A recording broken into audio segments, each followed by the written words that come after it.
అంత పెద్ద శాపవాక్యాన్ని విడిచిపెట్టేసింది. ఇంత పెద్ద శాపవాక్యాన్ని విడిచిపెడితే పావులన్నీ కలవరపడ్డాయి. అయ్య బాబోయ్, ఇదేమిట్రా ఇంత పెద్ద వాక్యం విడిచిపెట్టేసింది అమ్మ. అమ్మ శాపానికి కానీ మనం వశులం అయిపోయామా చచ్చిపోతాం.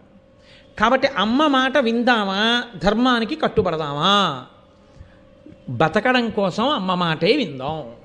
నేను మీతో మనవి చేశాను కదూ, అమ్మ మాట ఎంత దూరమైనా తీసుకెడుతుంది. గాంధారి మాట ఎంత దూరమైనా తీసుకెళ్ళింది మహాభారతాన్ని. అందుకని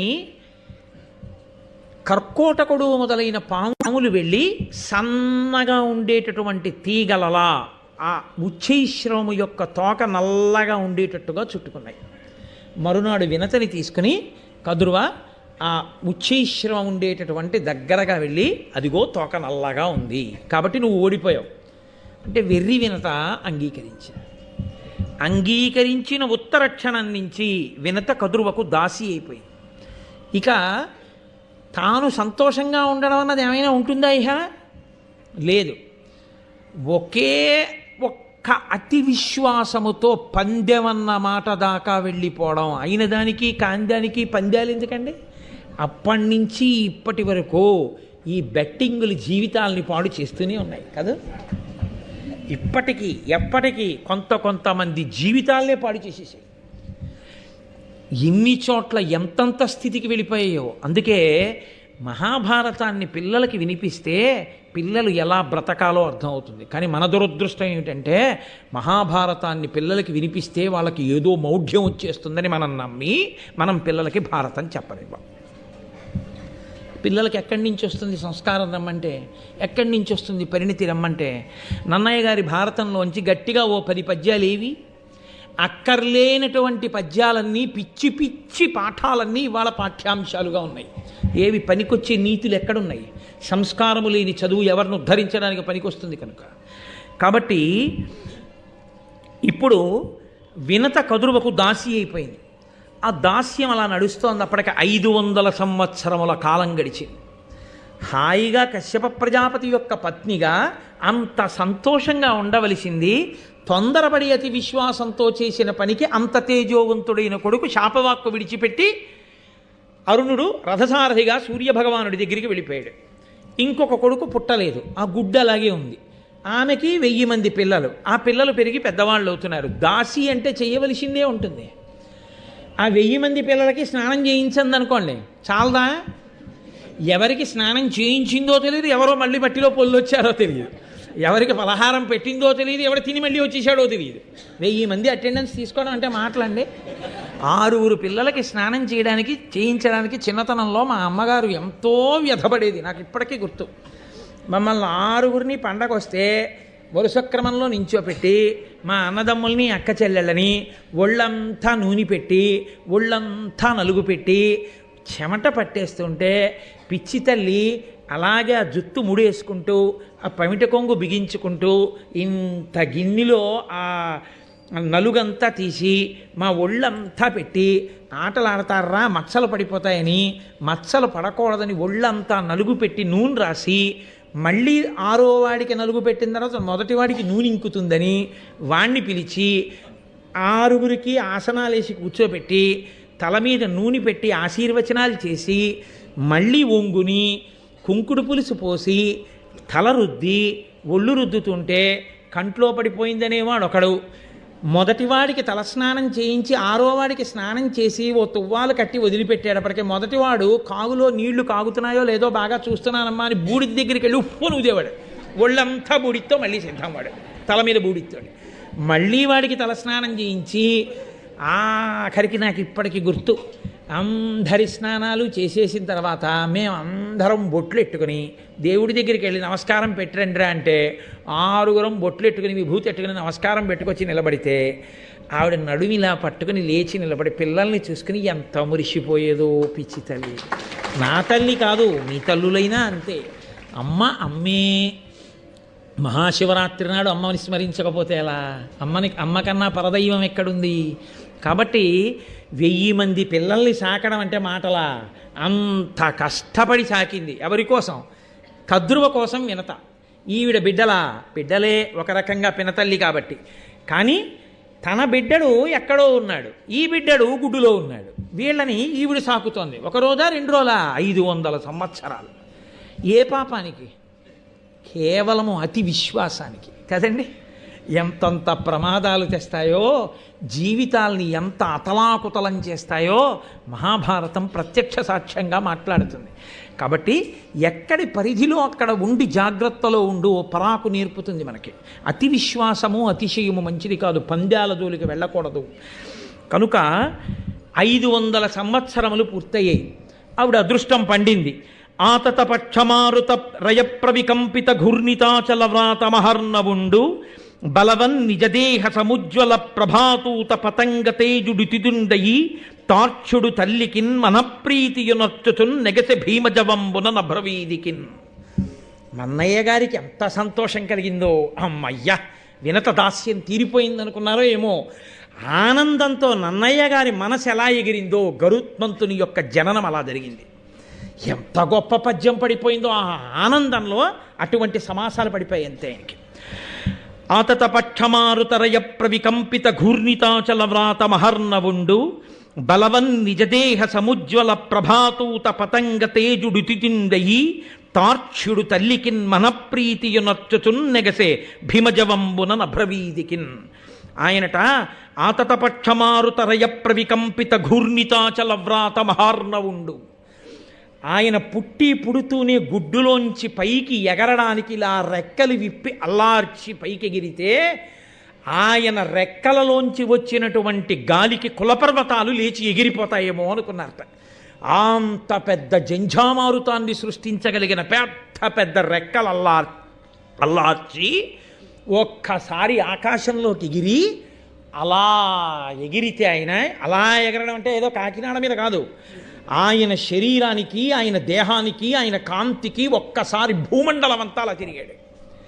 తిరిగి ఎవరు మా అమ్మ అని చూసి మా తల్లి వినత, ఈవిడికి నేను నమస్కరించాలని ఆకాశంలోంచి గభాలన వచ్చి భూమి మీద వాలి నిలబడితే భూమి మీద ఉన్న ప్రాణులు, దేవతలు అందరూ ఇలా చూసి ఇదేమిరా సూర్యుడిలా ఎగురుతున్నాడేమనుకున్నారట.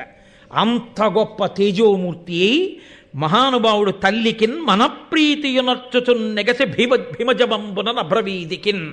ఆ తల్లి వినత చూసి అబ్బా, ఇటువంటి జవమున్నవాడు నా 2వ కొడుకు పుట్టేశాడు కాబట్టి ఇక పర్వాలేదు, నీకు 2వ కొడుకు పుట్టిన తర్వాత దాస్యం పోతుందన్నాడు. ఇంత గొప్ప కొడుకుకి తల్లి అయ్యాను, ఇన్ని కష్టాలు పడితే పడ్డాను కానీ ఇంత గొప్ప కొడుకుకి తల్లినయ్యాను చాలు. ఎంత సంతోషపడిపోయిందో, మనప్రీతి పొందింది వినత అన్నారు. యథార్థం కూడా అంతే. వినతే కాదు, మీరు ఆ పరకాయ ప్రవేశం చేసి ఆలోచించండి, ఎవరుంటారండి దగ్గర? 9 నెలలు గర్భం పూర్తయిపోయిన తర్వాత నేడో రేపో ప్రసవం అవుతుంది అంటే అది ఏదో చిన్న వ్రణాన్ని కోయించుకోవడం అంత తేలిక విషయం కాదు. తాను ఉండొచ్చు, ఉండకపోవచ్చు. పుట్టినటువంటి బిడ్డడికి తల్లి ఉంటుందో ఉండదో తనకి పునర్జన్మతో సమానం. అటువంటప్పుడు తను తెలివితో ఉండి తనకి తాళి కట్టిన భర్త తండ్రి అవుతున్నాడన్న పరమ సంతోషంతో తాను మృత్యు సదృశమైనటువంటి బాధని అనుభవించడానికి సిద్ధపడి ప్రసవ వేదన పొందుతూ అన్ని నిప్పులలో కూడా నేను నా కడుపులో ఇన్నాళ్ళు నివాసం చేసినటువంటి ఆ చిన్ని మొలకని చూసుకుంటానన్న సంతోషంతో ప్రసవ వేదన యందు స్పృహనే తప్పి నిత్తుటి గుడ్డైనటువంటి ఆ చంటి బిడ్డడు పక్కన పడుకొని కుయ్యోమని ఏడిస్తే తెలివి రాగానే కన్ను విప్పి చూసుకున్న ఆ తల్లి అమ్మయ్యా నా బిడ్డ అన్నప్పుడు పొందేటటువంటి ఆనందంలో ఇన్ని సంవత్సరములు పడిన కష్టం ఆవిరైపోతుంది. ఆ అమ్మ సంతోషపడని నాడు కొడుకు జన్మెందుకండి? ఇంకా ఆ అమ్మ సంతోషపడితే చాలు, కొడుకు జన్మ సార్థకత. అమ్మని మించిన దైవం ఇహ లోకంలో లేదు. కాబట్టి ఆ తల్లి వినత ఎంత సంతోషించిందో లోకంలో ఏ తల్లి అయినా అంతే సంతోషిస్తుంది. అది తల్లికి మాత్రమే ఉన్నటువంటి అదృష్టం. తండ్రి కూడా బయట నిలబడతాడంతే. కంగ్రాచ్యులేషన్స్ అండి, మీరు ఫాదర్ అయ్యారు అంటే, ఫాదర్ అయ్యానంటే to whom? To a male baby or a female baby అని అడిగితే అప్పుడు మీకు మగ పిల్లవాడు పుట్టాడు, అదో పిచ్చి సంతోషం, ఏదో ధరించేస్తారు. ఆడపిల్ల పుట్టింది, ప్రాజ్ఞుడైతే ఒక సంతోషం, కన్యాదానం చేస్తాడు, ఆదిలక్ష్మి పుట్టిందని.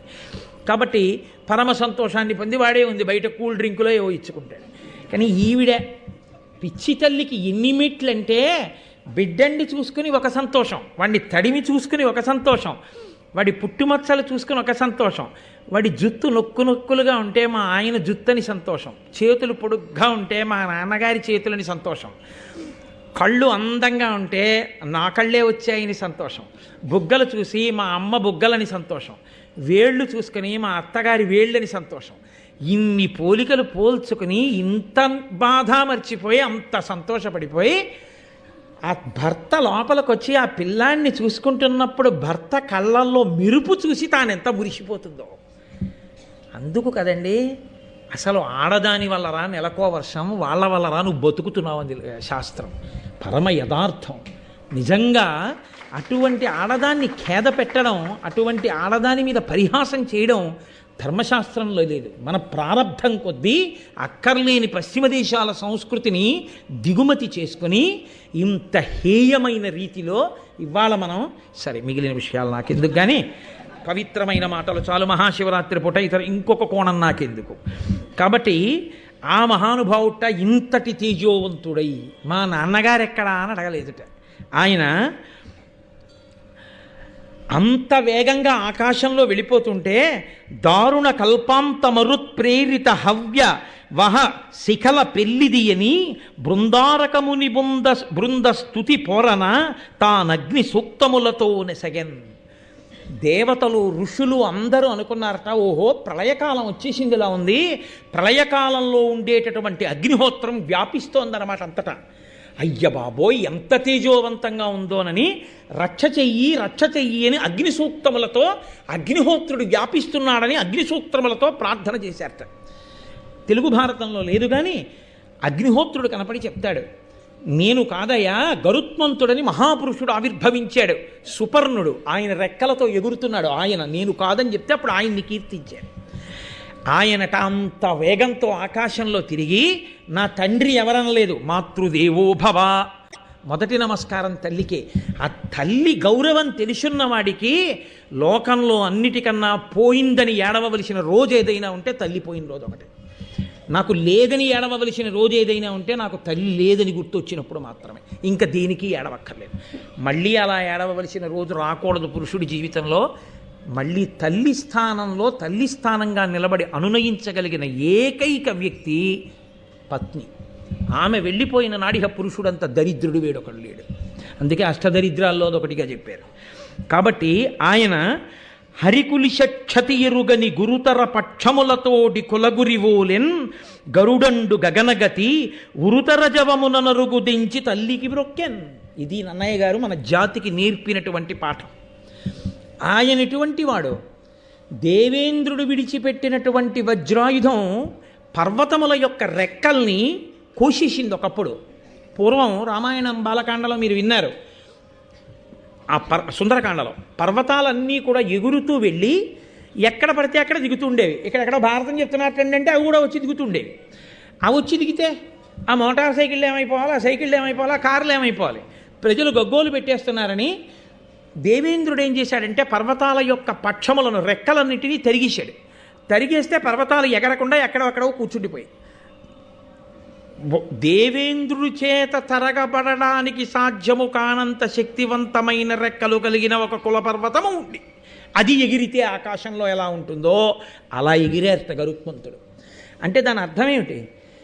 దేవేంద్రుని యొక్క వజ్రాయుధం కూడా ఆయన రెక్కకి ఉన్న ఏకని కూడా ఏమీ చేయలేదు. అంతటి మహాబలవంతుడు పుట్టాడు. ఇంతటి బలవంతుడై ఆకాశంలో ఒక్కసారి అలా ఎగిరి కిందకి దిగి వచ్చి వెంటనే తన తల్లి వినతని చూసి అబ్బా మా అమ్మ అని పొంగిపోయి ఆ తల అమ్మ పాదాలకి తగిలేటట్టుగా వంచి నమస్కరించి అమ్మ వంక చూసి నమస్కరిస్తూ నిలబడ్డట. ఆ వినత పొంగిపోయింది చూసి, అబ్బా ఎటువంటి కొడుకు నా కొడుకని. చాలు, ఇవాళ అమృతప్రాయమైనటువంటి ఒక ఘట్టం గరుత్మంతుని యొక్క ఆవిర్భావాన్ని విన్నాం.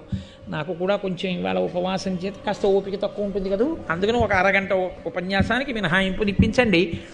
రేపటి రోజు మళ్ళీ గరుత్మంతుడు బయలుదేరడం, అమృతాన్ని తీసుకురావడం, ఇవన్నీ అత్యద్భుతమైనటువంటి ఘట్టములు ఎదర నడుస్తాయి. నేను వ్యక్తిగతంగా మీతో విజ్ఞాపన చేసేది ఒకటే, మీకు ఏమాత్రం అవకాశం ఉన్నా అమృతోత్పాదనము మాత్రము తప్పకుండా, అమృతాపహరణములు మాత్రము తప్పకుండా వినండి అందరూ. ఎందుకని అంటే అది నేనేదో సరదా కోసమో లేకపోతే మీ అందరూ వస్తారనో నేను చెప్పట్లేదు. నాకు అసలు ఆ జనం పిచ్చే లేదు.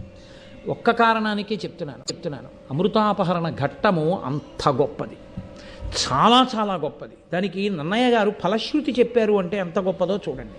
కాబట్టి రేపటి రోజున ఈ ఘట్టాన్ని కొనసాగింపు చేస్తాను. ఇప్పుడు నేను మంగళం చెప్పిన తర్వాత మీతో శివరాత్రి కార్యక్రమం గురించి మనవి చేస్తాను. దయచేసి మీరు అలాగే కూర్చుని ఉండండి. మంగళాశాసనపరై మదాచార్య పురోగమై సర్వైశ్చ పూర్వైరాచార్యై సత్కృతాయాస్తు మంగళం. మంగళం కోసలేంద్రాయ మహనీయ గుణాత్మనే చక్రవర్తి తనూజాయ సర్వభౌమాయ మంగళం. ఉమాకాంతాయ కాంతాయ కామితార్థప్రదాయినే శ్రీగిరీశాయ దేవాయ మలినాథాయ మంగళం. కరచరణకృతం వా కర్మవాక్కాయజం వా శ్రవణనైజం వా మానసం వాపరాధం విహితం వా సర్వమేత్తక్షమస్వ. శివ శివ కరుణాబ్ధే శ్రీ మహాదేవ శంభో. సర్వం శ్రీ ఉమామహేశ్వర పరబ్రహ్మార్పణమస్తు. స్వస్తి. ఈనాడు మహాశివరాత్రి.